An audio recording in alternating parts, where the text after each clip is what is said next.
नमस्कार दोस्तों, अभी मैं धुरवा के शहीद मैदान के पास में है और यहाँ पर चौकीदार दफादार अपनी मांगों को लेकर के एकत्रित हो रहे हैं और यहाँ से प्रोग्राम है कि विधानसभा घेरेंगे।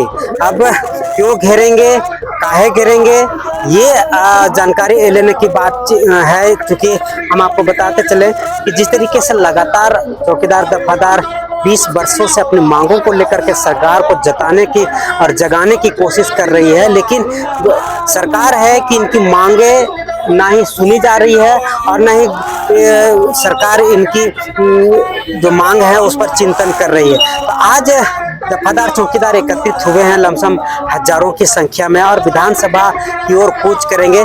देखना ये होगा कि विधानसभा गेट तक पहुंच पाते हैं या नहीं, और अगर नहीं पहुंच पाते हैं तो इनकी क्या मांगे होती हैं ये देखें, क्योंकि प्रशासन यहीं से लगी हुई है, इनको विधानसभा गेट तक ना पहुंचने दिया जाए और जगह जगह पर ब्रिकेटिंग भी लगाई गई है ताकि सुरक्षा के दृष्टि से कोई ऐसी अनहोनी ना हो। क्योंकि आप हमको दिखा सकते हैं कि सभी तैयार हैं मार्च करने के लिए, कूच करने के लिए विधानसभा की ओर, और लगातार जिस तरीके से मांग कर रहे हैं, क्योंकि एसपी राजकुमार मेहता भी प्रयास किए हैं समझाने की कि आप हुड़दंग ना करें, अपनी मांगों को शांतिपूर्ण और संवैधानिक तरीके से रखें ताकि सरकार भी आपकी मांग को सुन सके और समझ सके। तो उन्होंने बात करके और गए हैं। फिलहाल अभी अब हम आपको जो दिखा रहे हैं वो सीधे तस्वीरों के माध्यम से अब चल चुके हैं विधानसभा की ओर और लगातार अग्रसर हैं, क्योंकि हम आपको बताते चले कि इनकी मांगे जो है तो बड़ा ही विचित्र है, क्योंकि दो भाइयों की लड़ाई ने इन चौकीदारों की सारा भविष्य को खतरे में डाल दिया। क्योंकि दो भाई आपस में लड़े और कोर्ट गए और कोर्ट ने उन्हें डिसीजन दे दिया कि वंशानुगत उन्हें पुष्ट दर पुष्ट जो चौकीदारों की जो नियुक्ति होती है वो अवैध है, उसको नहीं किया जाए। इसको लेकर के इनके खिलाफ में डिसीजन आ गई और सरकार इसके वोट में सारे चौकीदारों को निरस्त कर दिया। क्योंकि आपको हम बताते चले कि 100 में 70% चौकीदारों की बहाली हो चुकी है और वो कार्यरत हैं, लेकिन 30% के लिए अब इनका भी कहना, चौकीदारों का भी कहना है कि हमें अब पुष्ट दर पुष्ट नहीं चाहिए, एक बार अपवाद स्वरूप हमें मौका दिया जाए, क्योंकि हमने 200-400 में काम किया है और आज अगर हम नहीं करते हैं तो फिर ये हमारे साथ अन्याय होगा सरकार के लिए। तो हमारे साथ बॉन्ड भर के एक बार मौका दिया जाए और नियुक्ति किया जाए, जिससे कि हम अब दोबारा नहीं पुष्ट दर पुष्ट की जो बातें कही जाती थी कि इसके बाद उसका बेटा, उसके बाद बेटा, उसका बाद फिर उसका बेटा आएंगे चौकीदार बनेंगे, तो इसको लेकर के ये लोग स्पष्ट कर दिए। लेकिन सरकार जो है वो किसी तरह से कोई बात नहीं सुन पा रही है और ना ही कर रही है। अब इनका विचित्र व्यवस्था ये है कि सरकार से हेमंत सोरेन से गए थे मिलने के लिए, उसमें इन्होंने कहा, हेमंत सोरेन ने आश्वासन दिया कि आप निश्चिंत रहिए, हम हर संभव आपकी कोशिश करते हैं आपकी मांगों को लेकर के, और एकदम निश्चिंत रहिए आपकी मांग पूरी होगी। लेकिन जैसे ही वहां से इधर आते हैं और सरकार विज्ञापन निकाल लेती है जो अनुकंपा, इनका कहना कि अनुकंपा के आधार पर जब ड्यूटी आवर में अगर कोई चौकीदार की मृत्यु होती है या शहीद होते हैं, उनको 5 साल तक उन्हें आवेदन करने के लिए समय सीमा रहती है। लेकिन सरकार आनन फानन में जो सृजित पद है उस पर भी आवेदन निकाल दिया और जो अनुकंपा पर जो 5 साल के अंदर आवेदन कर सकते थे वो लोग को भी सरकार जो है आवेदन निकाल दी है। तो ये बड़ा ही विचित्र व्यवस्था है कि एक तरफ सरकार इनकी मांगों को लेकर के आश्वस्त रहने के लिए कहती है और उधर आवेदन निकाल दे रही है, क्योंकि इन लोग का लगातार ये आरोप रहा है सरकार के ऊपर कि कहीं न कहीं ये हेरा फेरी और कहीं न कहीं भ्रष्टाचार को लेकर के इस तरह के आनन फानन आवेदन निकाले जा रहे हैं, क्योंकि हम लोग पैसा नहीं दे रहे हैं या नहीं देंगे, लेकिन नए लोगों को जो बहाली होगी उसमें पैसे की लेन देन की जा सकती है, जिसको लेकर के सरकार आनन फानन में इस तरीके का आवेदन निकाल रहे हैं। क्योंकि हम आपको बता दें कि लगातार जिस तरीके से दफादार चौकीदार आवेदन को जला करके सरकार का विरोध किया है और उन्होंने जताया, स्पष्ट शब्द में कहा है कि हम इस प्रतीक को नहीं मानते हैं और इसको हम विरोध स्वरूप इसको जलाएंगे, क्योंकि आप जल्द से जल्द इसे निरस्त कीजिए और रद्द कीजिए और हमारी मांगों को लेकर के हमें नियुक्ति किया जाए, क्योंकि हमने कई वर्षों से लगातार धरना प्रदर्शन किया है और ड्यूटी भी किया है, लेकिन आज अगर हमें सरकारी हो गई है तो अब उससे हमें वंचित किया जा रहा है, जिससे कि लगातार कई दफादार चौकीदार के भविष्य खतरे में है। क्योंकि हम आपको बता दें कि जिस तरीके से दफादार चौकीदार सरकार की सूचना एकत्रित करने की अहम और अंतिम कड़ी होती है, जिससे कि सरकार उन सूचनाओं को एकत्रित करती है जो समाज को बांटने का या फिर किसी तरह से अनहोनी होती है, वो उस पर कार्रवाई करने में सुविधा होती है। लेकिन आज जब चौकीदार ही नहीं रहेंगे तो उन्हें सरकार को सूचना एकत्रित करके कौन देगा, इस तरीके का इनका कहना है। लेकिन जो भी है, लेकिन चौकीदारी व्यवस्था जो है सो अंग्रेजों के जमाने से चलता आ रहा है और ये सरकार जो है सो इनकी व्यवस्था को समाप्त करने में लगी हुई। क्योंकि हम आपको बता दें कि बिहार में चौकीदार सरकारी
हमारी मांगे जायज है।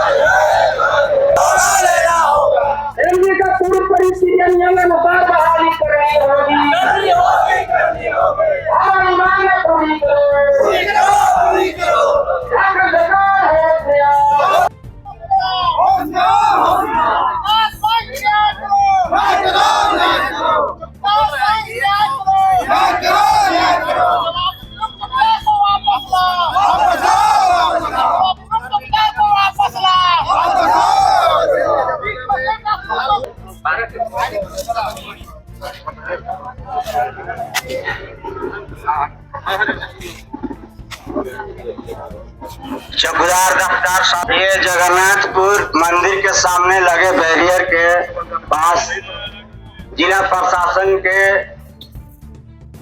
बंधुओं, मैं आपको आज विधानसभा घेरने आए हैं।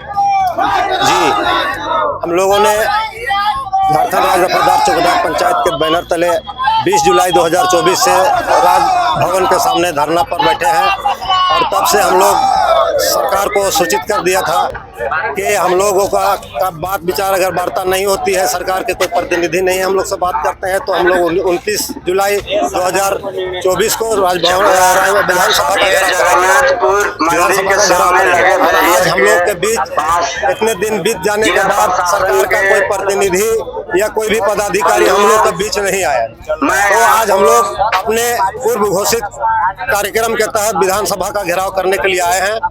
हम लोगों का मुख्य मांग है कि 1/1/1990 के पहले और 1/1/1990 के बाद जो रिटायर किया है उनके आश्रित को एक बार मौका दिया गया है, उसी आधार पर सरकार बहाली करे। और सरकार जो 5 साल 6 साल नौकरी करने के बाद 2014-15 में बैठा दिया है, 450 चौकीदार को डिसमिस कर दिया है, उनका सर्विस बुक खुला हुआ है, वेतन कटा हुआ है और उसको बैठा दिया गया है कोर्ट के वोट में। तो हम कहना चाहेंगे कि कोर्ट में जब केस चल रहा था तो सरकार के तरफ से जवाब मांगा गया था, लेकिन सरकार हम लोगों के पक्ष में कोई भी बात नहीं रखा मजबूती से, जिसके कारण हाई कोर्ट हम लोगों के खिलाफ फैसला दे दिया। और हम लोग के पास सरकार का आदेश है कि हम लोगों को वंश के आधार पर बहाली नहीं हुआ है। हाई कोर्ट का यह आदेश है कि वंश के आधार पर बहाली अवैध है, लेकिन हम आप लोगों को बताना चाहते हैं कि यह क्षतिपूर्ति के आधार पर मौका दिया गया है।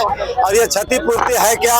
ये हमारे नेता रामोदेश सिंह दिवंगत पूर्व सांसद राष्ट्रीय अध्यक्ष जब 18 वर्ष लड़ाई लड़े थे, हमारे पूर्वज ने लड़ाई लड़े थे कि सरकारी कर्मचारी बनाने के लिए, जब 1/1/1990 को सरकारी कर्मचारी बना दिया गया तो उसके बाद वंश के आधार पर बहाली खत्म हो गई। जब बहाली खत्म हो गया तो हम लोगों ने फिर लड़ाई लड़े, हमारे नेता रामोदेश सिंह लड़ाई लड़े कि जब हम लड़ाई लड़कर सरकारी बने हैं और आप हमको हटा दे रहे हैं तो हमको क्या मिला। तो उसी आधार पर फिर से सरकार जो है एक चिट्ठी निकाली कि जो 1/1/90 में सरकारी कर्मचारी घोषित हो गए हैं, जो नियुक्ति हो गए हैं और रिटायर करेंगे तो क्षतिपूर्ति के आधार पर उनको जो है एक मौका दिया जाएगा और अपवाद स्वरूप बॉन्ड लेकर केवल एक बार बहाली किया जाएगा। और उसी आधार पर अभी कम से कम मान ले मिसाल के तौर पर 1000 चौकीदार है तो 700 का बहाली हो गया है, उसमें 300 बच गया है। तो 300 का बहाली नहीं होता है तो हमारे साथ न्याय नहीं हो रहा है, अन्याय हो रहा है। इसलिए हम सरकार से, मुख्यमंत्री से, माननीय मुख्यमंत्री हेमंत सोरेन से मांग करते हैं कि आप जो एक मौका दिए हैं उसको पूरा कीजिए। फिर आप जो नियमावली बनाए हैं 2015 में उसके अनुसार 100 से 120 घर में विज्ञापन निकालकर बहाली कीजिए, हम लोग को कोई आपत्ति नहीं होगा। लेकिन पुरानी बीटों पर, रिक्त बीटों पर जो विज्ञापन निकाले हैं उस विज्ञापन को रद्द कीजिए और पुराने प्रक्रिया के तहत चौकीदारों को बहाली कीजिए। आप विधानसभा घेरने पहुंचे थे लेकिन यहाँ बीच में ही रोक दिया गया। देखिए, हम लोग को प्रशासन रोक दिया है, अभी हम लोग रुके हुए हैं।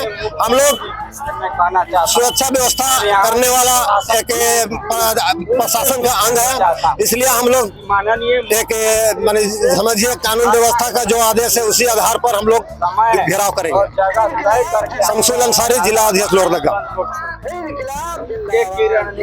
कहाँ से चौकीदारी करते हैं? पलामू से। क्या मांगे हैं? मांगे हैं, पहले मांगी तो इनके मेरी है कि ये जो चौकीदार का बहाली किए हैं वो रद्द किया जाए और हम लोग का आरक्षण दिया जाए। और इसमें मुख्यमंत्री जी हेमंत सोरेन से हम बोलना चाहते हैं कि जब ये पलामू आए थे तो इन्होंने बोले थे कि आप हमको एक बार मौका दिया जाए, रघुवर दास को हटा दीजिए, हमको मुख्यमंत्री बनाइए, हम आपका सारी मांगे पूरी करेंगे। तो इन्होंने ऐसे मांगे, जब इनको हम लोग मुख्यमंत्री चुने तो इन्होंने फिर ऐसा क्यों किए?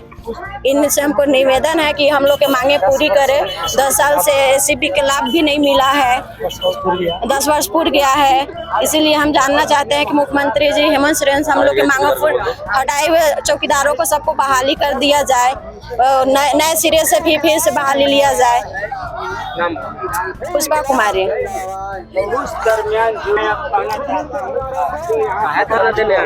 धरना देने इस कारण आए हैं कि हम लोग के दलित के सरकार रहते हुए दलित का शोषण हो रहा है। 10 बरस से हम लोग प्रयास कर रहे हैं, एक बार भी सरकार हम लोग साथ वार्ता करने के लिए तैयार नहीं है। हम लोग को मांग है कि 6 साल से जो नौकरी कर लिए हैं, वेतन मिला है उनके, और उनको कार्य करते हुए बिना चिट्ठी फिटी के हटा दिया, नौकरी से निकाल दिया गया। ये कहाँ का नियम है? एक का संविधान ही बोलता है ये चीज़ नहीं बोलता है। दूसरी बात यह है कि चौकीदार के जो पुराने नियम है उसके तहत झारखंड सरकार बहाल जो शेष बचे हैं 30% उनको बहाली ले लिया जाए। और ये दलितों का रक्षक है, हम लोग किस पर विश्वास करेंगे? सब SC ST OBC कास्टों पर बहुत शोषण हो रहा है। जब सर्वप्रथम जमींदार के खेत खलिहान को जब चाना लगा हुआ रहता था, उस पर चाना के कुछ राशि दिया जाता था, राज सवरगोरी करता था। जमींदार के यहाँ सभी दाना भितराने के बाद कुछ दाना दिया जाता था इनको जीवन वर्षन के लिए, और उसी पर कार्य किए। और जब सरकारीकरण हुआ, जब इनको 25,000 आज वेतन मिलने लगा तो इनको आंख लगने लगा। उस समय आंख नहीं लग रहा था, उस समय ड्यूटी क्यों नहीं किया था? खलिहानी करके ड्यूटी किया है। हमको जो 70% एओजी चौकीदार बहाल हो गए, यानी अर्थात आश्रित बहाल हो गए हैं, 30% बचे हैं। उस सकुशल पूर्वक झारखंड सरकार से हाथ जोड़ के नम्र निवेदन है कि हम लोग को पुराने नियम के तहत बहाल कराया जाए। और जो भी चौकीदार है बाल, जैसे कि जिला प्रशासन के चौकीदार के, जिला प्रशासन जब कार्यकाल के दौरान मृत्यु हो जाता है तो उसको बेटा का बाल पुलिस के तहत बहाली होते हैं, उस प्रकार चौकीदार के बाल बच्चों को सुरक्षा प्रदान किया जाए झारखंड सरकार द्वारा। मेरा नाम सत्येंद्र कुमार पासवान, पलामू जिला।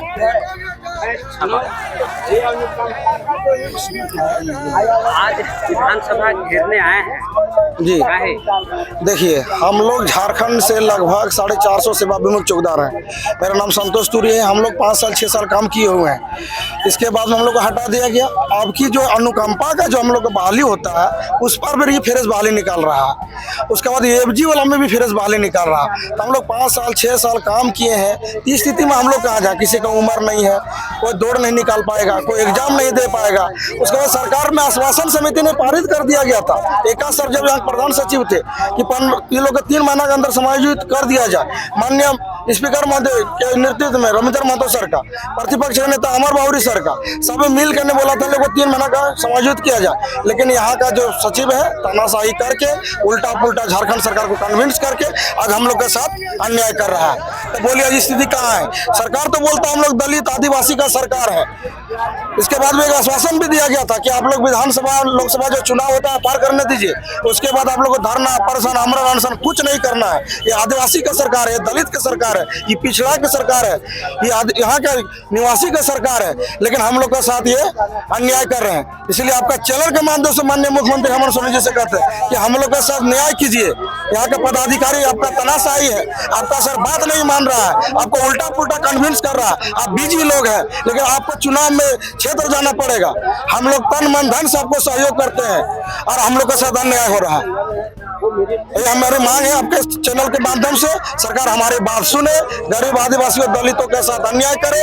और जो निकला हुआ विज्ञापन है जो रिक्त बीटों पर, हम लोग का जो अपना बीट है, तो बिहार सरकार का एक आदेश है, झारखंड सरकार का आदेश है कि अनुकंपा के आधार पर एक बार बॉन्ड के आधार पर नियुक्त किया जाएगा, बार बार नहीं, एक बार। इसके बाद भी ये लोग तानाशाही कर रहे हैं। हम लोग बार बार नहीं मान रहे। जैसे 70% ये लोग एमजी के बाहर कर लिया, 30% बचे हुए और सेवा विमुक्त 450 थे, लगभग 40-50 लोग मर गए, 400 हम लोग हैं। इसको लेते हुए विज्ञापन हम निकाले। हम लोग विज्ञापन का विरोध नहीं करते।